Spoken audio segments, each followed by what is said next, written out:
बिस्मिल्लाहिर्रहमानिर्रहीम। अस्सलाम वालेकुम। मैं हूं फ़हीम अख्तर, एक नए व्लॉग के साथ हाज़िर खिदमत हूं। नाज़रीन, आज 6 जून 2024 है और आज इलेक्शन कमीशन ऑफ पाकिस्तान में इस्लामाबाद के 3 कौमी असम्बली के हलकों के election tribunal justice Tariq Mahmood Jahangiri की तब्दीली के ख़िलाफ़ जो मुस्लिम लीग नून के अरकान कौमी असम्बली हैं उनकी दरख्वास्तों के ऊपर समाअत हुई है। और आज धुआंधार किस्म की ये समाअत थी। लगभग ये समाअत 3 सवा 3 घंटे तक जारी रही और इस समाअत की तकरीबन 80% जो कार्रवाई है वो मुकम्मल कर दी गई है। लेकिन आज हमने देखा कि मुस्लिम लीग नून के वकला ने या फिर मुस्लिम लीग नून के अरकान कौमी असम्बली ने जो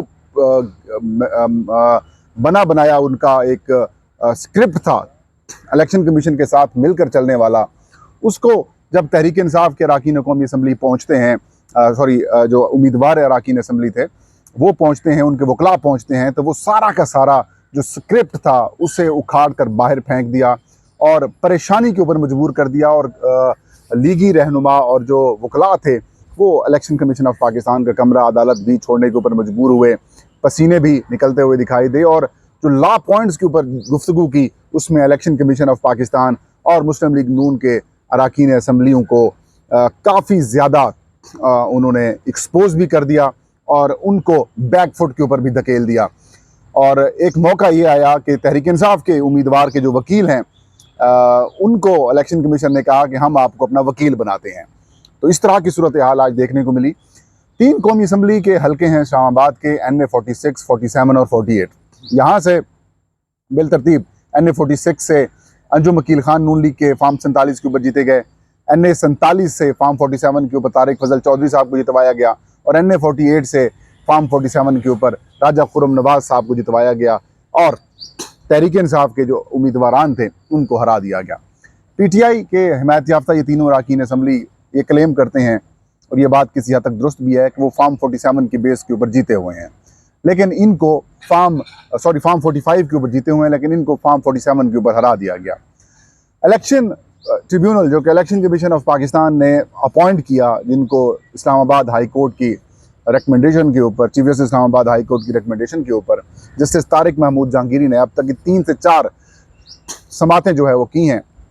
लेकिन 27 मई 2024 को जनाब कायम मकाम सदर यूसुफ रज़ा गिलानी साहब की तरफ से एक ऑर्डीनेंस आता है और उस ऑर्डीनेंस के ज़रिए इलेक्शन कमीशन ऑफ पाकिस्तान को ये इख्तियारात दे दिए जाते हैं कि वो रिटायर्ड हाई कोर्ट के जजेस को भी इलेक्शन ट्रिब्यूनल के तौर पर अपॉइंट कर सकते हैं और चीफ जस्टिस ऑफ पाकिस्तान की इस हवाले से मशावरत ज़रूरी नहीं है।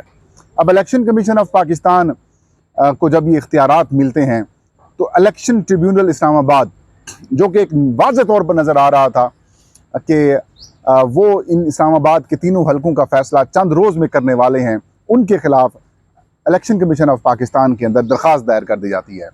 अचानक दरख्वास्त दायर होती है, अचानक वो केस फिक्स हो जाता है, फिर अगले दिन समाअत होती है, उसी दिन गैर मुतवक्के तौर पर इलेक्शन कमीशन ऑफ पाकिस्तान फ़ैसला दे देता है और जब वो फ़ैसला देता है तो इलेक्शन कमीशन ऑफ पाकिस्तान जो है वो समाअत के लिए बाज़ाब्ता उस केस को मुकर्रर कर देता है और आज उसकी पहली समाअत होती है। आज समाअत के दौरान इलेक्शन कमीशन के सामने मुस्लिम लीग नून के तीनों जो हलकों के उम्मीदवार थे या MNAs हैं, उनके वकला ने अलग अलग दलाइल दिए और उनका पॉइंट्स जो पॉइंट वाइज अगर हम डिस्कस करें तो वो सेम किस्म के पॉइंट्स थे। बेसिकली उनका ये मौक़िफ़ था कि जो election tribunal justice Tariq Mahmood Jahangiri हैं वो जानिबदार हैं, वो गैर जानिबदारी से काम नहीं कर रहे, वो प्रोसेस को फॉलो नहीं कर रहे, जो एक ट्रायल का प्रोसेस है वो उसको नज़रअंदाज कर रहे हैं, वो इश्यूज़ फ्रेम करने से पहले इश्यूज़ फ्रेम किए बगैर वो शहादतों तक चले गए हैं, वो रिकॉर्ड तलबी तक चले गए हैं। फिर एतराज़ लगाया गया कि election tribunal justice Tariq Mahmood Jahangiri साहब वो जो है वो उन्होंने इस्लामाबाद हाई कोर्ट के रजिस्ट्रार को अपना रजिस्ट्रार बनाया हुआ है, वो रजिस्ट्रार नहीं बना सकते, उसका कोई नोटिफिकेशन नहीं हुआ, इलेक्शन कमीशन ऑफ पाकिस्तान की कोई रिकमेंडेशन नहीं गई कि इस्लामाबाद हाई कोर्ट के रजिस्ट्रार को वो रजिस्ट्रार के तौर पर बना लें। और फिर एतराज़ किया कि हमारी पिटीशंस नहीं सुनी जा रही, हमारे एतराज़ात नहीं सुने जा रहे और ये मौक़िफ़ इख्तियार किया कि जुडिशल फ्रेमवर्क के तहत ट्रायल को नहीं देखा जा रहा। CPC के तहत वो कह रहे हैं, सिविल प्रोसीजर जो कानून है उसके तहत ये इस चीज़ को नहीं चलाया जा रहा। फिर एतराज़ किया कि जो हाई कोर्ट के रजिस्ट्रार को रजिस्ट्रार बनाया गया है, इसका मतलब ये है कि इलेक्शन ट्रिब्यूनल का कोई रजिस्ट्रार ही नहीं है।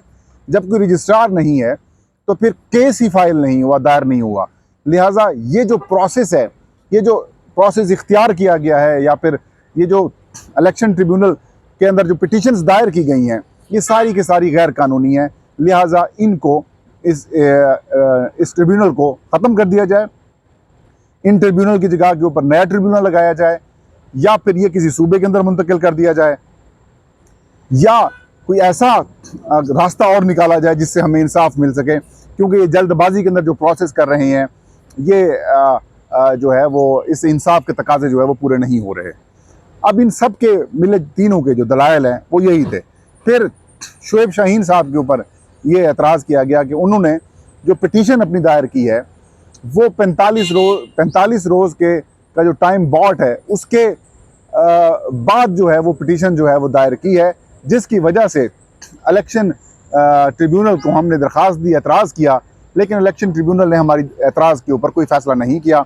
और ये इस बात को ज़ाहिर करता है कि इलेक्शन ट्रिब्यूनल किस हद तक मुतासिब है, किस हद तक गैर जानेबदार नहीं है और जानेबदार है। लिहाजा ये काम इधर किया जाए। तो ये हो गया मामला। फिर PTI के वकला है, उससे पहले इस्लामाबाद हाई कोर्ट के अंदर भी PTI के तीनों उम्मीदवारों ने इलेक्शन तरमीमी ऑर्डिनेंस और इलेक्शन कमीशन का हुक्मनामा जो है वो चैलेंज किया था, लेकिन उसके ऊपर chief justice Islamabad high court ने एतराज़ात दूर करके उनको नंबर लगाने का कह दिया। हो सकता है अब से कुछ देर बाद बाज़ाब्ता तौर पर उस केस की समाअत शुरू हो जाए या फिर वो कल समाअत हो। लेकिन PTI के वकला ने समाअत के आगाज़ के अंदर ही एतराज़ किया कि इस्लामाबाद हाई कोर्ट का फैसला आ जाता है, जब तक आप इस मामले को डेफर कर दें, मौखर कर दें, समाअत इसकी मुलतवी कर दें, एडजर्न कर दें। लेकिन इलेक्शन कमीशन ने कहा कि जब हमारे पास मामला आएगा, कोई स्टे आर्डर आएगा, तो फिर हम इस मामले को देख लेंगे, लेकिन इस वक्त तक आपके पास कोई स्टे आर्डर नहीं है, लिहाजा हम इस वक्त कुछ नहीं कर सकते। उसके बाद तहरीक इंसाफ के वकला ने यह मुशावरत की और फैसला किया कि इलेक्शन कमीशन ऑफ पाकिस्तान के सामने हमारा ये एतराज़ रिकॉर्ड के ऊपर आ चुका है, लिहाजा हम इसको दलाइल देंगे, इलेक्शन कमीशन के सामने दलाइल रखेंगे। आगाज़ किया PTI के जो इस्लामाबाद की हल्का NA-48 से उम्मीदवार थे अली बुखारी साहब, और वहाँ से राजा खुर्रम नवाज़ आज़ाद हैसियत से जीते, तो बाद में नून लीग में वो शामिल हुए थे। तो उन्होंने जो है वो दलाइल देना शुरू कर दिए। उनके बड़े टू द पॉइंट किस्म के दलाइल थे। उन्होंने कहा कि पहले ये दावा किया गया कि इलेक्शन पिटीशन ताख़ीर से दायर हुई है। उन्होंने कहा हमारी पिटीशन कोई ताख़ीर से दायर नहीं हुई, हमने 28वें दिन अपनी जो पिटीशन है वो दायर की है, बड़ा सिंपल और क्लियर केस है। उन्होंने कहा फिर इलेक्शन कमीशन ऑफ पाकिस्तान की जानिब से बल्कि मुस्लिम लीग नून के उम्मीदवारों की जानिब से ये एतराज़ दायर किया गया कि एतराज़ इन्होंने किया है पिटीशंस के ऊपर। उन्होंने कहा कोई पिटीशन के ऊपर एतराज़ नहीं किया, और ना ही किसी किस्म का कोई उनके जज साहब जो इलेक्शन ट्रिब्यूनल है उनके ऊपर एतराज़ किया गया है, ना ही कोई और जो चीज़ मांगी गई है उसको चैलेंज किया गया है। उन्होंने कहा उल्टा वहाँ पर ये लोग जवाब मांगते हैं, जवाब जमा कराने के लिए वक्त मांगते रहे हैं। फिर उनके वकील की जानिब से ये कहा गया कि ये जो कहा जा रहा है कि उन्होंने फॉर्म 45 जो हैं वो जो एक इशू फ्रेमिंग है उससे पहले कर दिए हैं, या फिर जो प्रोसेस है वेरिफिकेशन का वो पहले कर दिया है। उन्होंने कहा वो कर सकते हैं ऐसा, और हमने इलेक्शन कमीशन ऑफ पाकिस्तान की वेबसाइट से वो फॉर्म 45 डाउनलोड करके अपनी पिटीशन के साथ पहले लगाए हुए हैं।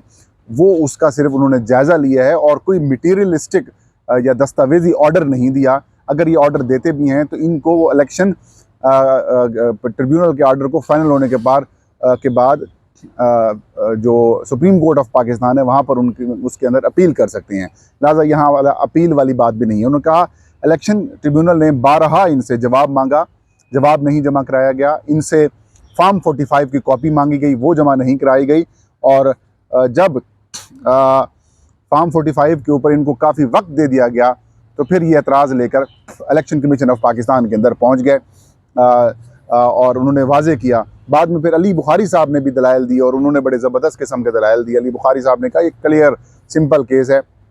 एक तो मेरा केस उस 11B और 7B का वो हवाला दे रहे थे कि उसके अंदर फाल नहीं करता कि आप एतराज़ लगा दें कि वो टाइम बॉट है, वो वाली बात नहीं है। उसके अंदर 28वें दिन है, 7-8 दिन आप वो भी शामिल कर लें तब भी 28 जो है वो उनके 35 से 40 दिन बनते हैं, 45 दिन का वक्त होता है, उसके अंदर भी हम पूरा उतरते हैं।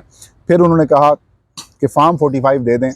ये फार्म 45 के इर्द गिर्द ही घूमने वाला केस है।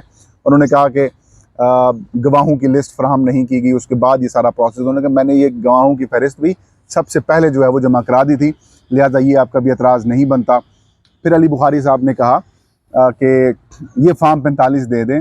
अगर इनके फार्म जाली निकलते हैं, अगर हमारे जमा कराए का फार्म जाली निकलते हैं और हम गलत निकलते हैं तो बेशक आप हमें जेल में भेज दें, वरना इन साहिब बहादुर के साथ जो आप सलूक करें वो कर लें। तो उन्होंने कहा कि ये बड़ा क्लियर केस है और ये सिर्फ इलेक्शन कमीशन ऑफ पाकिस्तान का कांधा इस्तेमाल करके इलेक्शन ट्रिब्यूनल से भागना चाहते हैं ताकि वहाँ पर ये जवाब ना दे सकें, और रिकॉर्ड के मुताबिक इलेक्शन ट्रिब्यूनल ने कोई गैर कानूनी काम नहीं किया। उसके बाद शुएब शाहीन साहब के जो वकील हैं सजील शहरियार सवाती साहब, उनके बड़े ज़बरदस्त दलाइल शुरू होते हैं। उन्होंने आगाज़ किया, सुप्रीम कोर्ट ऑफ पाकिस्तान का 2014 का एक जजमेंट है, उसके अंदर परवेज़ मुशर्रफ वाला के केस का हवाला दे रहे थे वो कि जो जानिबदारी का इल्ज़ाम लगाया जाता है जजेस के ऊपर। उन्होंने कहा कि सुप्रीम कोर्ट का हवाला है कि अगर कोई पिटिशनर ये कहता है कि कोई बज़ाहिर जानिबदार है, उन्होंने कहा बज़ाहिर वाली कोई कहानी जो है वो एक्सेप्टेबल नहीं है कि वो जानिबदार है, उसके लिए सबूत या एब्सलूट जानिबदारी उसकी शो करनी होगी। फिर उन्होंने कहा कि इलेक्शन ट्रिब्यूनल के ऊपर ये इल्ज़ाम दिया गया कि उन्होंने एतराज़ात नहीं सुने। उन्होंने कहा बुनियादी तौर पर 25 दिन दिए हैं इलेक्शन ट्रिब्यूनल ने तारिक फजल चौधरी साहब के वकील को, तारिक फजल चौधरी को, कि आप जवाब जमा कराएं, आप फार्म 45 जमा कराएं, लेकिन इन्होंने जवाब जमा नहीं कराया। जब 3 समातें हो गई तो तीसरी या चौथी समात के ऊपर जब फार्म 45 के ऊपर उन्होंने लास्ट चांस दिया जवाब जमा कराने का, तो वहाँ पर उन्होंने वकील तब्दील किया और जैसे ही उन्होंने 7 दिन और लिए तो फिर अगले ही समात के ऊपर इन्होंने आकर अदम एतमाद का इजहार कर दिया और अपनी पिटीशन जो है वहाँ से वापस ली और इलेक्शन कमीशन ऑफ पाकिस्तान में ये बात दायर कर दी। उन्होंने फिर हवाला दिया कि इलेक्शन कमीशन ऑफ पाकिस्तान को हमने फ़रीक बनाया है। चीफ इलेक्शन कमिश्नर ने कहा कि आप कैसे फ़रीक बना सकते हैं। इलेक्शन कमीशन ऑफ पाकिस्तान के मेंबर सिंध ने भी कहा कि आप इलेक्शन कमीशन को कैसे फ़रीक बना सकते हैं। तो उसके जवाब में उन्होंने कहा कानून के हवाला दिया, आइन का भी हवाला दिया और लाहौर हाई कोर्ट की जजमेंट्स का भी हवाला दिया और ये कहा कि हम आपको फ़रीक बना सकती हैं। तो इलेक्शन कमीशन ने फिर कहा कि फिर तो अदालतें ही ट्रिब्यूनल बना दे। जब हम ट्रिब्यूनल बनाने का हमें इख्तियार है तो फिर हमें तब्दील करने का भी इख्तियार जो है होना चाहिए। उन्होंने फिर यहाँ पर ये बात की चीफ इलेक्शन कमिश्नर ने कि हम लाहौर हाई कोर्ट के उस फैसले को सुप्रीम कोर्ट ऑफ पाकिस्तान में चैलेंज कर रहे हैं। और फिर PTI के जो वकील थे शुएब शाहीन साहब के, जो कि पहले भी इलेक्शन कमीशन के वकील रहे हैं, सजील शहरियार सवाती साहब, उनको उन्होंने कहा कि हम आपको इसका वकील बनाएंगे। बाद में फिर जो दलाइल शुएब शाहीन साहब की तरफ से दिए गए वो बड़ी, या उनके जो वकील की तरफ से, वो भी यही थे कि जो इल्ज़ाम मुस्लिम लीग नून की तरफ से लगाया जा रहा है कि डॉक्यूमेंट्स जो है वो तलब नहीं कर सकते, तो इलेक्शन कमीशन तलब कर सकता है डॉक्यूमेंट्स। इलेक्शन ट्रिब्यूनल है और उनके पास तमाम रिकॉर्ड जो है वो हमारी तरफ से जमा कराया गया। और जो टाइम बॉर्ड के ऊपर भी उन्होंने कहा जो इल्ज़ाम लगाया जा रहा है वो भी गलत है, क्योंकि इलेक्शन ट्रिब्यूनल ने अपने पहले ऑर्डर के अंदर ही इन इल्ज़ामात की नफ़ी कर दी थी। तो सीधी सी बात यह है कि आज की समात की जो बॉटम लाइन है, मुस्लिम लीग नून एक तो वो फार्म 45 की वजह से उसको फेस नहीं कर पा रही, उनको सामना नहीं कर पा रहे, और दूसरा अब टेक्निकलिटीज़ के अंदर ज़्यादा घुस कर वो इलेक्शन ट्रिब्यूनल तब्दील कराना चाहते हैं। लेकिन यहाँ पर भी जो PTI के वकला हैं या उनके जो उम्मीदवारों के वकला हैं, उन्होंने आज बड़ा ज़बरदस्त किस्म का केस लड़ा है और उस इल्ज़ाम की भी और उसे क्या कह सकते हैं कि जो टेक्निकलिटीज़ के अंदर भी घुसने की कोशिश करके इलेक्शन कमीशन और मुस्लिम लीग नून मिलकर इस इलेक्शन ट्रिब्यूनल को ख़त्म करना चाहते हैं, उसके भी प्लान को ये नाकाम बना रहे हैं। लेकिन ultimately election commission of Pakistan के बारे में आपकी भी जो सोच है, राय है, वही राय है। और आज भी अगर ये मेरिट के ऊपर इलेक्शन कमीशन डिसाइड करते हैं तो भी ट्रिब्यूनल को नहीं ख़त्म कर सकते, उनको वापस रिस्टोर, बल्कि उनको रखना पड़ेगा और इनकी दरख्वास्त को रिजेक्ट करना पड़ेगा नून लीग की। लेकिन आपको पता है कि नून लीग और इलेक्शन कमीशन का गठजोड़ है, तो यहाँ से कुछ भी फ़ैसला जो है वो निकल सकता है। तो अब आज केस की जो समाअत है वो कल तक के लिए मुलतवी की गई है। कल शुएब शाहीन साहब खुद दलाइल देंगे और NA 46 से PTI के जो उम्मीदवार हैं आमिर मुगल साहब, उनके जो वकील हैं फैसल चौधरी साहब, वो अपने दलाइल जो हैं वो जारी रखेंगे या फिर दलाइल देंगे। तो ये था आज का वीलाग। फ़हीम अख्तर को इजाज़त दीजिए। अल्लाह हम सब का हामी नासिर हो।